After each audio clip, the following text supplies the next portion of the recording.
i-try lang nila, subukan nila. Nga lang, kailangan mag-start sila sa maliit lang. Kasi sa negosyo kasi ng ice, hindi mo kailangan na mag-jump ka kagad sa malaki. Kasi una nga, maghanap ka pa ng client pa isa-isa. Kapag nag-jump ka kagad sa malaki, medyo malaki yung risk na matalo ka. Hindi katulad kung mag-start ka sa maliit, kasabay nung pag-upgrade mo ng machine, yung pag-angat nyo. Ako si Albert Palomares, owner nitong Matthews Ice na negosyo. Nag-start ako, I think 2019. Hindi pa gaanong masyadong malaki yung negosyo ko. Talagang nag-umpisa kasi ako, ma'am, sa yung yellow na atres, yung debut, no? Yun.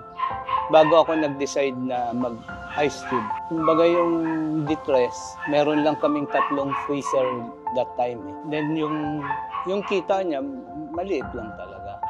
Sobrang liit lang. Sa tube ice kasi medyo malaki na yung kita mo. Basta ma-maximize mo yung production. Kumbaga, halimbawa nag-start ka ng 1 ton, mapapaubos mo talaga yung 1 ton sa isang araw, kikita ka naman. May solar kasi ako na medyo malaki yung naproproduce niya. So, naisip ko na sayang naman yung naproproduce ng solar. Nag-start akong bumili ng maliit na machine kay Sir Kurt, yung 1 ton. Ayun. Nag-search ako sa Facebook, then nakita ko yung page ni Sir Kurt, Powerhouse. Then doon kami nag-start mag-transact ni Sir Kurt. Nung makilala ko siya sa Facebook, nung mag-inquire ako, okay naman siyang transaction. So, after how many days, nag-decide na ako na bumili sa kanya ng 1 ton na machine. Then, nung in-install naman, okay naman yung machine. Hanggang ngayon, okay naman siya. Nung magka-problem siya, ang kagandahan naman nun, yung installer na nag-install sa amin, nakikipag-communicate sa akin, then tinuturuan kami kung paano i-repair yung unit. Actually, si Powerhouse, madali naman siyang kausap. Then yung support naman, madali naman makontak. Yung machine ko kasi sa ngayon is 3. Yung 2 tons, sa iba ko siya binili, hindi kila Sir Kurt. Kasi may naging problema ako sa kanila before.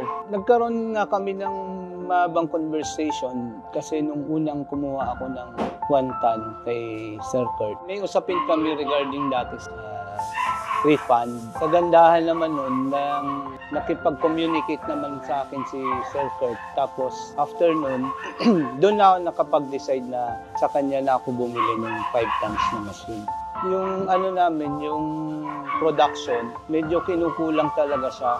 Kahit meron na 1 ton tsaka 2 tons na machine, kulang pa rin siya lalo na pag summer. So, nag-decide ako na mag-upgrade or magdagdag ng 5 tons na machine. Maganda yung income ng tube ice. Actually, susubukan ko nga baka next year or year 2027 na mag-upgrade uli ng mas malaking machine. 10 tons. Siguro, kailangan mapakita mo sa mga client na porsigido ka na yun nga, sabi ko hindi mo mapuputol yung supply ng yelo kasi ang problema kapag hindi mo na-serve lalo na yung oras na kailangan nila. Yun na yung time na pwede silang lumipat sa iba. In terms of sa machine naman, kailangan lagi kang merong mga backup. Kaya nga ako bumili ng mga additional machine para masigurado ko na dire-diretso yung supply ng yelo. Kasi katulad pag may mga event na nawala ng kuryente, meron kaming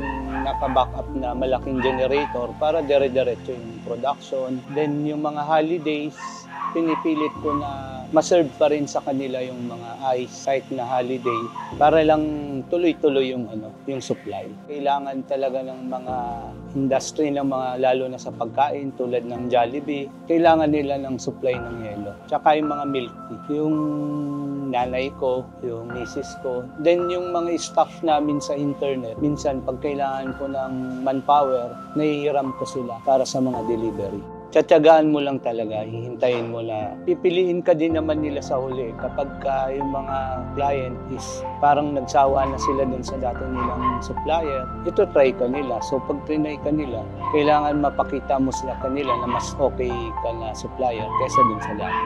Medyo mahirap nga ma'am kasi lalo na kapag yung halimbawa yung kalaban namin is mas established na talaga siya before.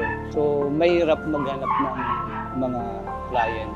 Ngayon, tinatyagaan lang namin. Pag nabigyan kami ng break na matesting yung product namin, yun, inaayos na lang namin para kahit paano mag-stay na sila sa amin.